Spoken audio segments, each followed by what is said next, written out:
He's a real nowhere sitting in his nowhere land. Welcome to the first episode of the Entirely Uneducated Podcast. My name is Jake. I will be hosting this podcast. I hope in the future to have some of my friends come on and have a few discussions. I think this will mostly be a podcast where I discuss things of a philosophical nature. Nothing too heavy, try to keep it somewhat lighthearted. Anytime anyone wants to discuss philosophy, I find that the best place to begin is with the most difficult question to answer that you can think of.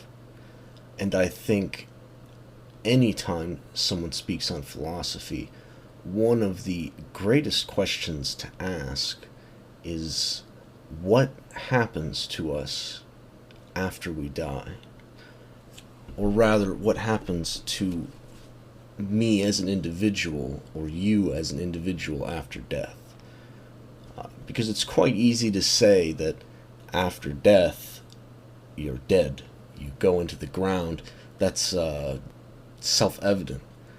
But what happens to your single point of perception? That's an entirely different question in and of itself.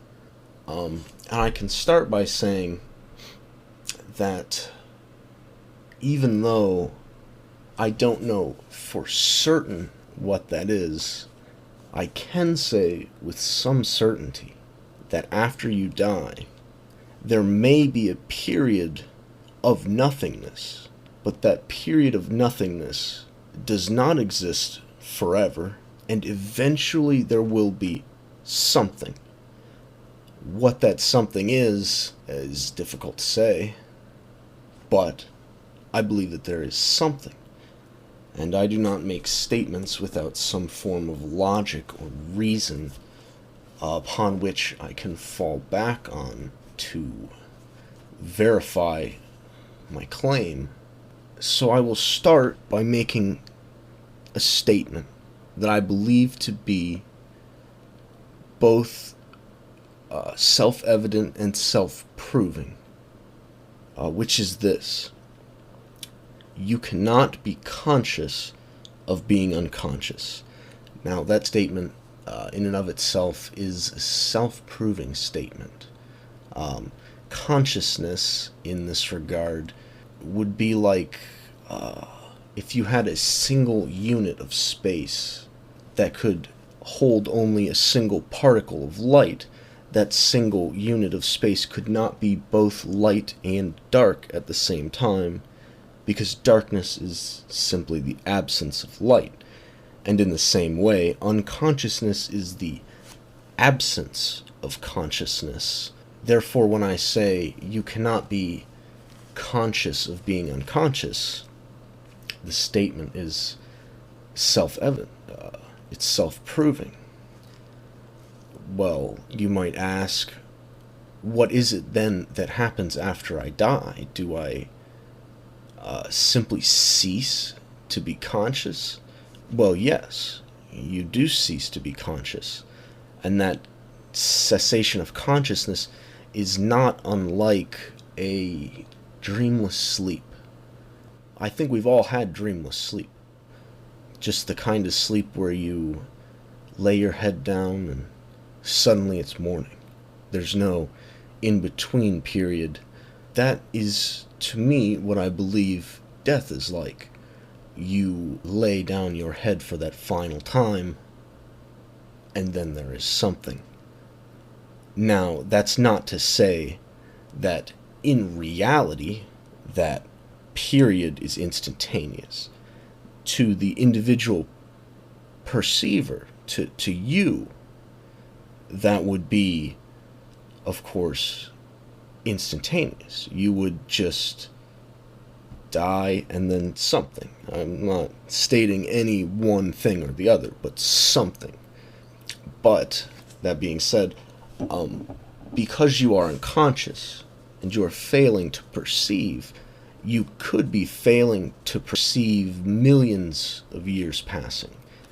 You could be failing to perceive 10 years passing.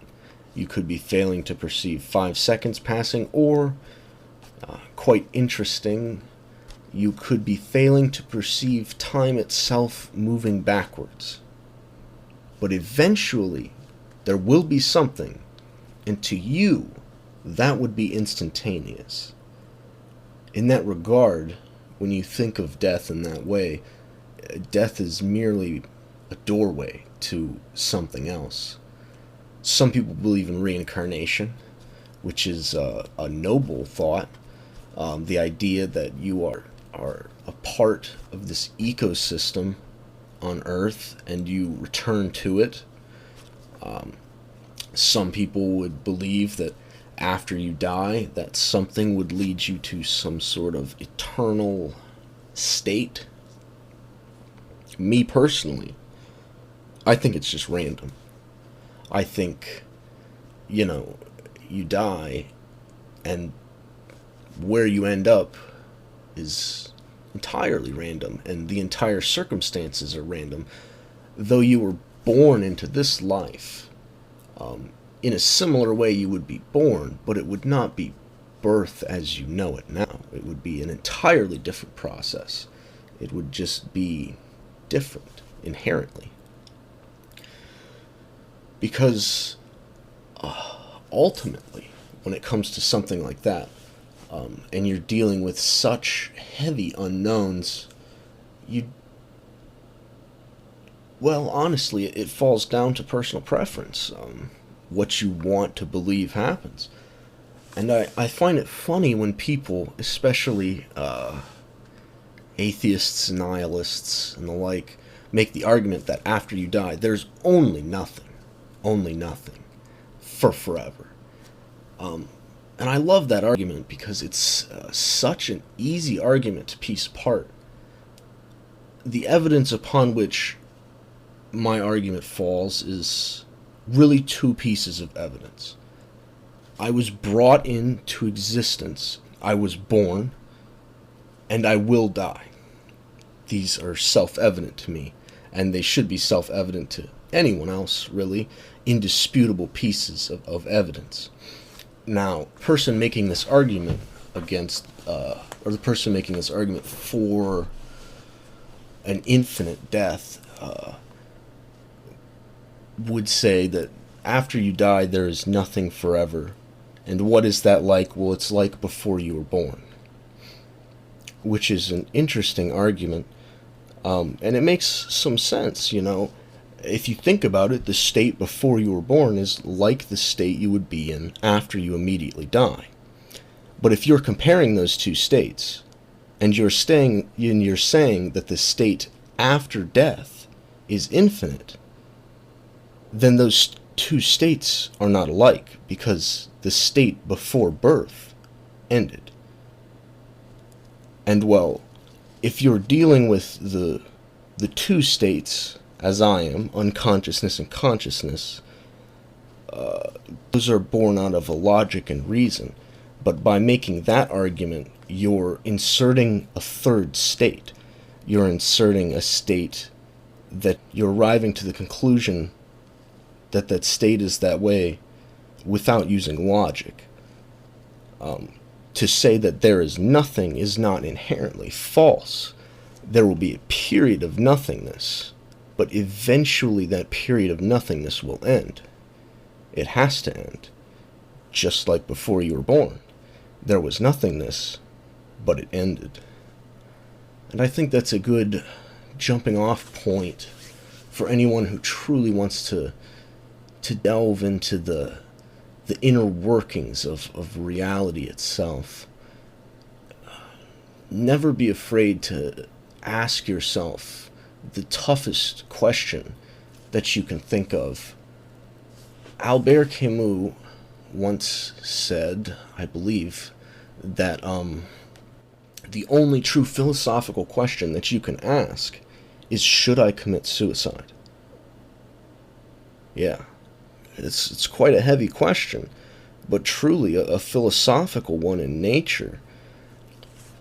And there are some people who would be indignant, I suppose, and say that they would never commit suicide, which is noble, I would say. And there would be other people who would argue that suicide is something that you should do, which shoulda, coulda, woulda. But I think it's not so cut and dry. I think it's more gray. George Carlin once said, life is worth losing, which, when you think about it, makes entirely too much sense. It's brilliant, really, because there can come a point in your life when you're experiencing so much ennui or pain or despair that it might be reasonable for you as an individual to say, because I am only experiencing this pain and not any sort of justification or pleasure, I choose to cease living. And even if you do choose to cease living, eventually you will live again. But due to the nature of our universe, you get a random draw. You get dealt a new hand. And when you think of it in that way, suicide doesn't seem so much like a heinous crime as it does a tool for consciousness. And that's such a strange way to think of yourself, not as a human being, but as a point of consciousness, simply perceiving the universe. Fascinating, really.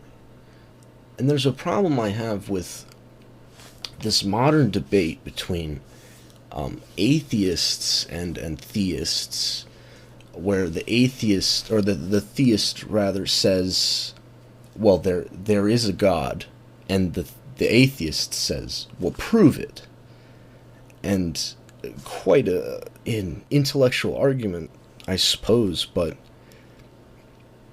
I believe that that's the wrong question to ask to truly open a dialogue. It's a way to win an argument, sure, but an argument ultimately is not anything more than a binary set of black and white, which the universe is not.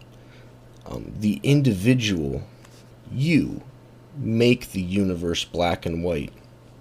Because that's necessary for your survival as a being, you must make decisions at some point. But I don't believe that the universe is truly like this, and I believe that the problem with that argument falls down not to the ability to prove a God, but the inability to define it. Whenever I think of God, I do not think of a single entity. I do not think of one force that controls the universe. But rather I think of God as like a locked door. And when I say that, I don't mean that it is inachievable to perceive God. Rather, I have to ask one simple question. Is a locked door an object? Not alone. Rather, a locked door is the idea of two objects working in tandem, the lock and the door. If the door is open and the lock is locked, it's just an opened door with a lock. If the door is closed but the lock is not locked, it's just a door. Only when the two objects operate in tandem do you get a locked door.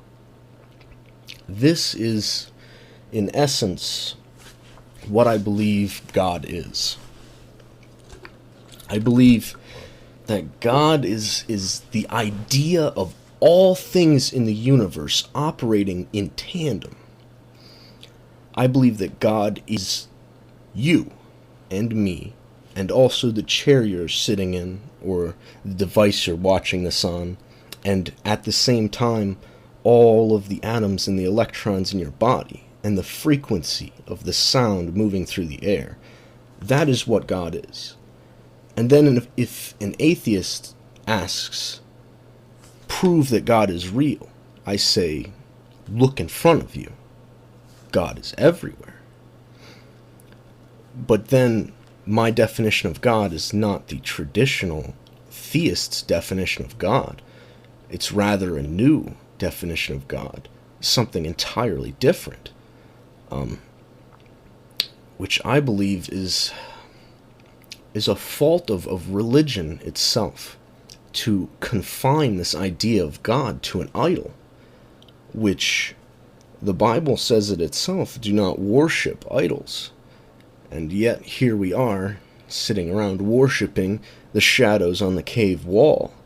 No one's willing to go outside the cave and see that everything is out there. And I believe in this comes a different form of belief, not quite nihilism. It comes without ennui immediately. There might be a sense of ennui when you truly grasp the nature of the infinite. Because if it is true that after you die you will again perceive, then it is also true that you are immortal in essence, and you have always been immortal, and you will always be immortal, and therefore you have existed since before time itself. And that's scary. You think, is there any way to escape it? But then what is it that you are trying to escape? In this infinite universe where you are immortal and exist indefinitely, not only will you do everything, but you have already done everything, and you will get to do it again. Quite an interesting statement, I suppose. And it makes me wonder. Earlier in the podcast, I applied a somewhat loose definition to God, and God as being everything, including you and someone else.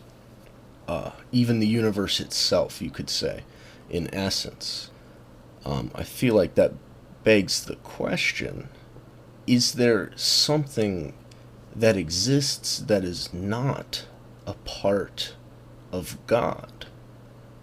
Which is, it's a difficult question, even more difficult, because if this word, God, is everything, is it even the nothingness in between everything? Personally, I think that to be true, that it's not definable to a single thing, such as something, but rather the methods through which these things interact.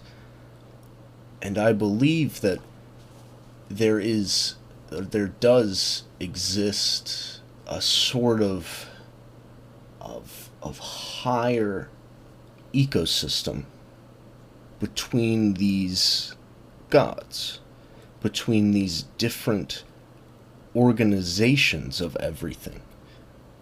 And though it would still technically be itself God, these collections of gods, these collections of everything, they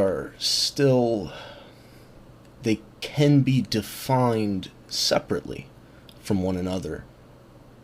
In truth, the only thing that we do as living beings is reorganize things.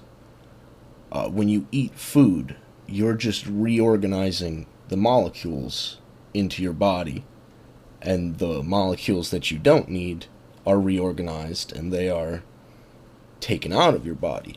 When you see a factory, all you really see is the organization and reorganization of specific materials for a specific purpose.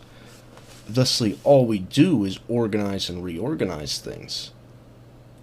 And because we have this working definition of God, we can reorganize it. We cannot change it. Inherently, we cannot change the fact that this God of which we speak is everything, because they're equal. but we can reorganize the way in which we think about them.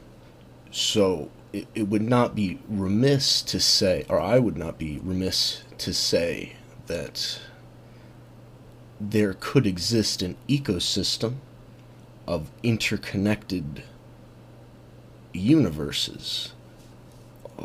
And then, for the sake of just imagination, what would that look like?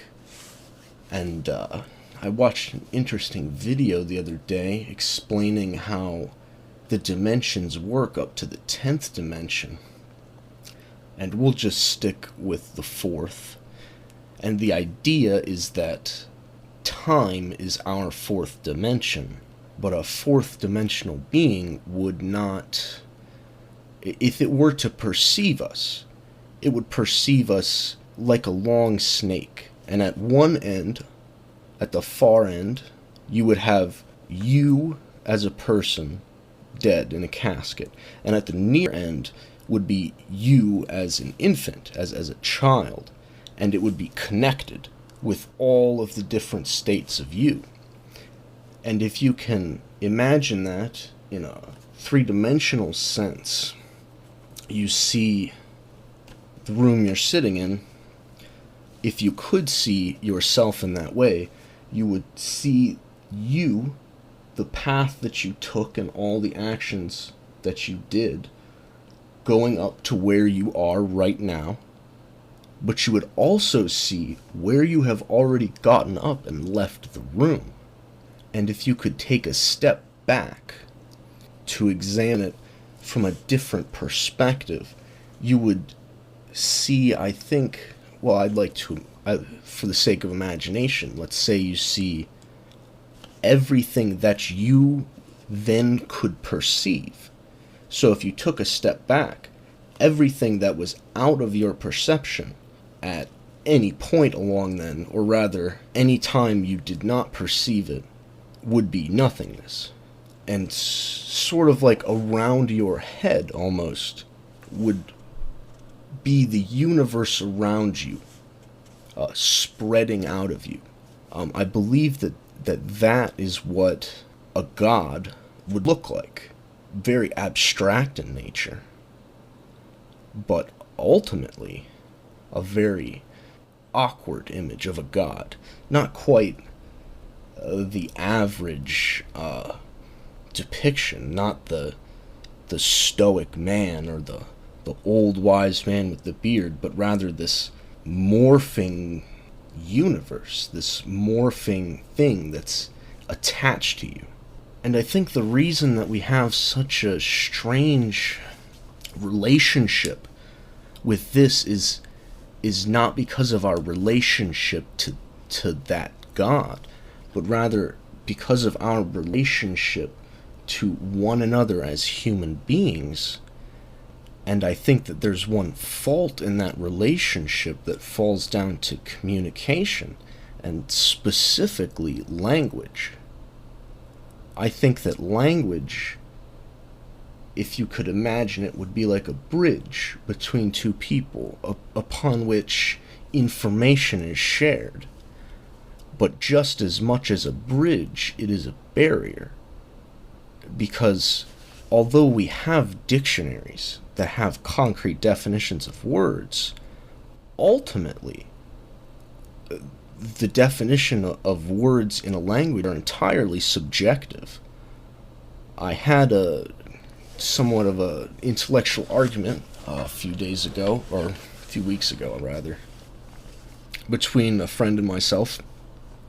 He told me that in the area I live in, they've begun to farm ostriches, I believe.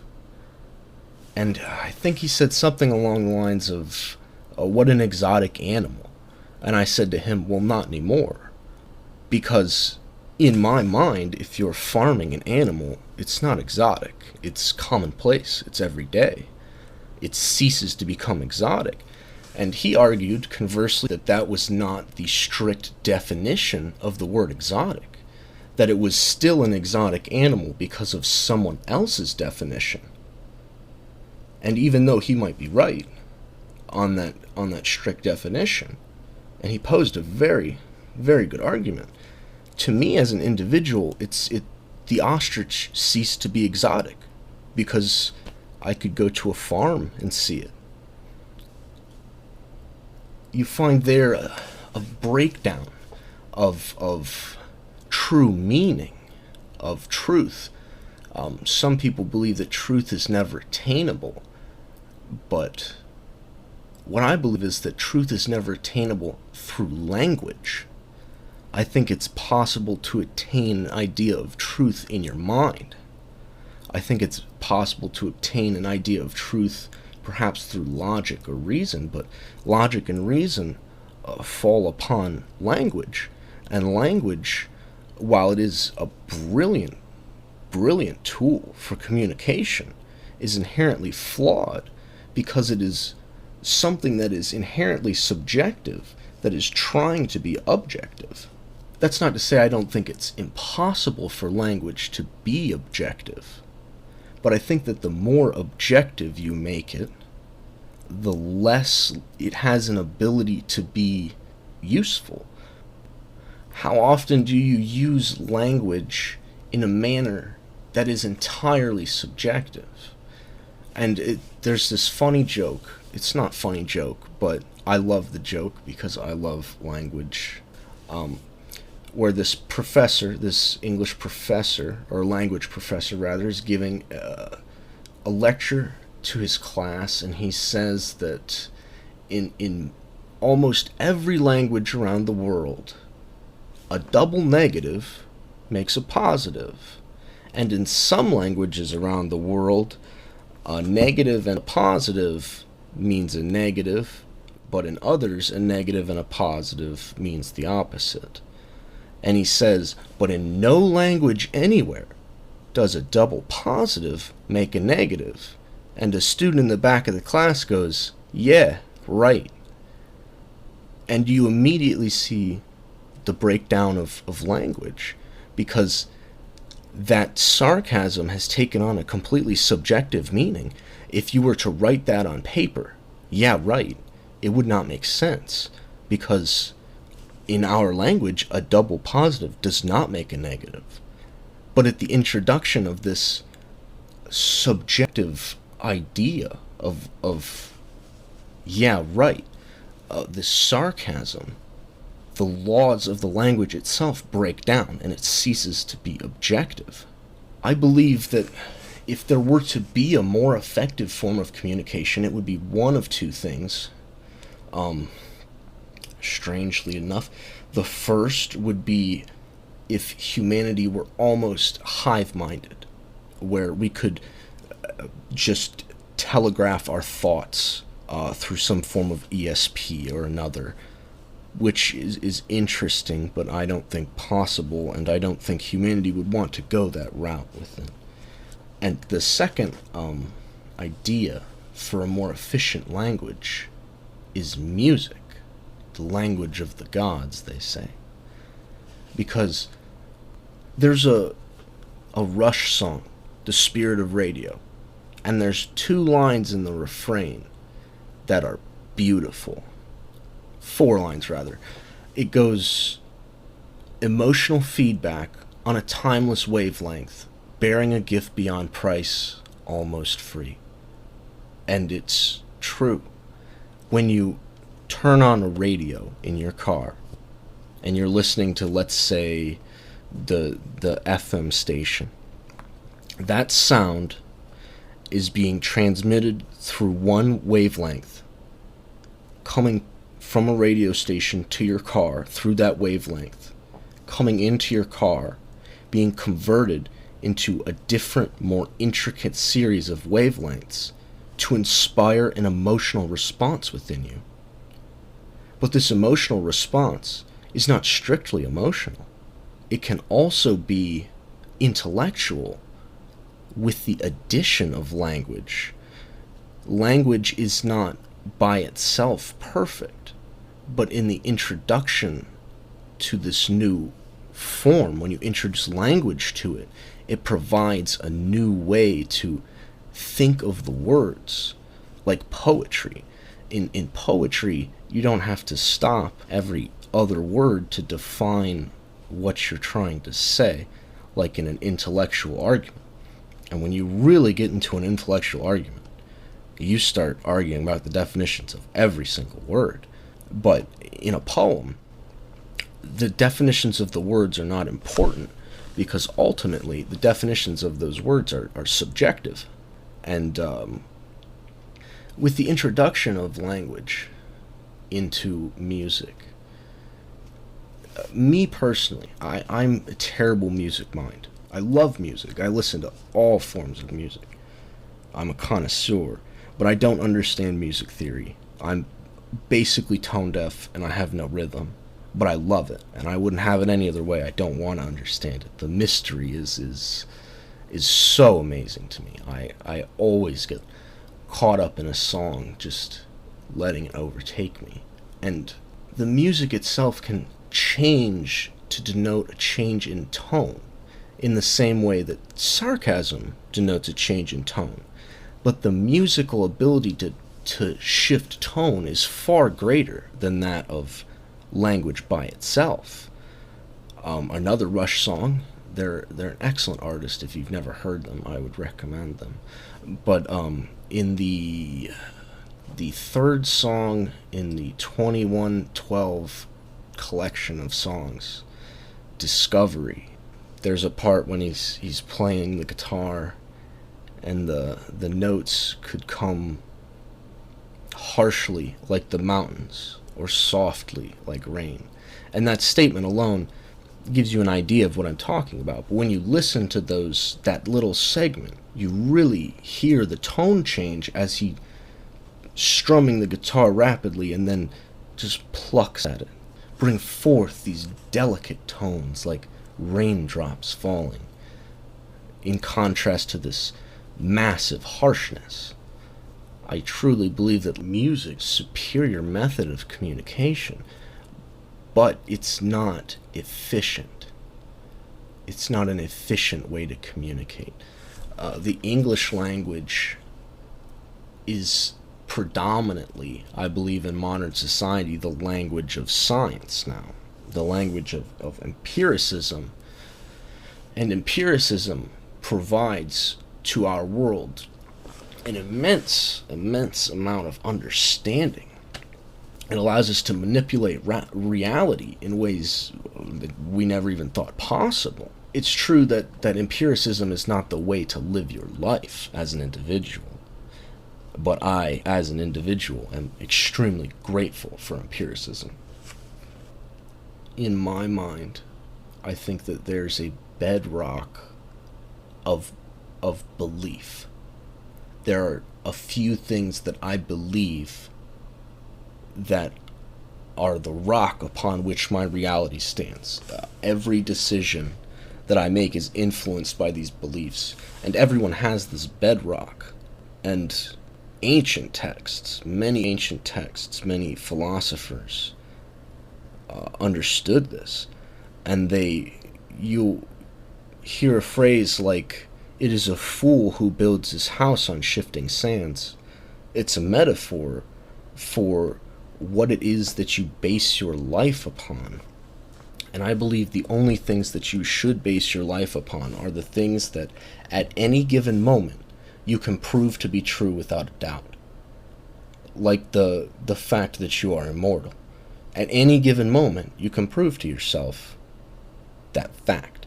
You can say, well, I am conscious, so I am perceiving, so I am not unconscious entirely.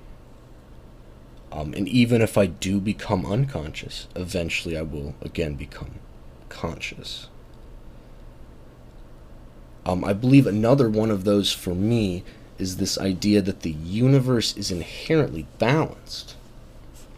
And I believe this falls upon physics itself. For every action there is an equal and opposite reaction. I think that if the universe were not balanced, it would not exist. It would tear itself apart. It would devolve into nothing, or a singularity.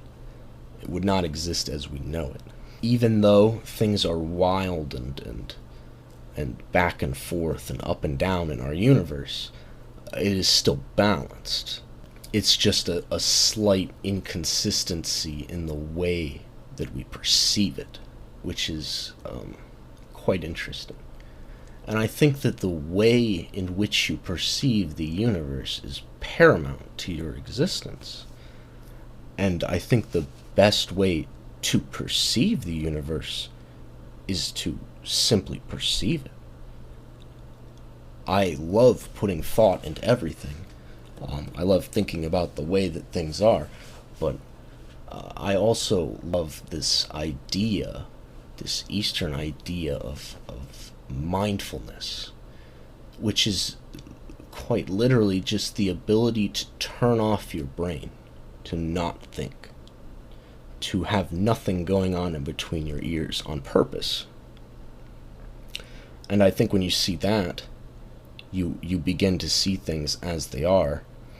It's like in my hand right now I have a lighter, but lighter is simply the label that my brain has put on this object. And by saying lighter, you have ascribed to it an image. But now, let me describe it. It is cylindrical, with a small wedge on perhaps a 22.5 degree angle coming out of one side. The top sixth of this cylinder, about where the wedge ends, is chrome or some sort of metal. There is another little cylindrical device that is rough, and when spun creates sparks. Below that is a small black button that ejects a gas from the interior of this object. And when you spark and press the button, you get fire. You see, it's just a lighter. But when you truly examine it, it becomes different. It becomes what it truly is. Not a lighter. That's your label. That's your identity for it. But that's not what it is. And you can do this with any object, and it falls down to that ages-old cliche. Stop and smell the flowers. When is the last time you in your life have literally stopped your forward motion on the sidewalk, turned, and looked at a flower, and truly looked inside of it as close as you can, looked at the petals, looked at a leaf, a twig on the ground? And this is the most amazing thing about reality. It's like a video game, but it's voxel based. But the voxels are so incredibly tiny that you can keep looking with your eyes and you will always find new details. Always. The universe never ceases to impress me in its, not just its complexity, but its intricacy.